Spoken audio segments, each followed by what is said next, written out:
Hi friends, இன்னைக்கு என்ன சேலஞ்சுன்னு பார்த்துட்டிங்கன்னா 10 இட்லி 10 நிமிஷத்துல சாப்பிட போகிறோம். அதுதான் நம்ம இன்னைக்கு ஃபுட் சேலஞ்ச். வாங்க 10 இட்லி 10 நிமிஷத்துல சாப்பிட முடியுமான்னு பார்க்கலாம். Challenge accepted. ஃப்ரெண்ட்ஸ் 10 இட்லி இருக்குது ஃப்ரெண்ட்ஸ். இன்னைக்கு தக்காளி பஜ்ஜி இருக்குது ஃப்ரெண்ட்ஸ். இதோ குழம்பு இருக்குது ஃப்ரெண்ட்ஸ். இதோ சாப்பிட போகிறோம். இருங்க, ஃபஸ்ட்டு 2 இட்லி 2 என்ன சாப்பிட்றோம். 3, 2, 1 starts.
ஹாய் ஃப்ரெண்ட்ஸ், 10 இட்லி வந்து 10 நிமிஷத்தில் சாப்பிட முடியல.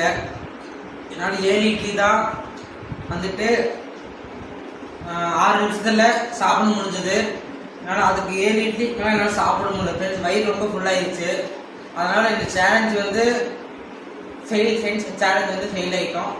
அடுத்து என்ன சேலஞ்ச் பண்ணான்னு மறக்காமல் கமெண்ட் பண்ணுங்கள். இந்த இட்லி வந்து சாப்பிட முடியல. கண்டிப்பாக அடுத்த சேலஞ்சு நான் கம்ப்ளீட் பண்ணுவேன். நாளைக்கு ஒரு சேலஞ்சில் உங்களை கண்டிப்பாக மீட் பண்ணுறேன். இந்த வீடியோ உங்களுக்கு பிடிச்சிருந்தா லைக் பண்ணுங்கள், ஷேர் பண்ணுங்கள், கமெண்ட் பண்ணுங்கள். மறக்காமல் சப்ஸ்கிரைப் பண்ணிக்கோங்க. டெய்லியும் ஒவ்வொரு கண்டென்ட் போடும் ஃப்ரெண்ட்ஸ். ஒவ்வொரு சேலஞ்சஸ் ஒவ்வொரு இது வந்துகிட்டே இருக்கும். மறக்காமல் பாருங்கள். Bye bye friends.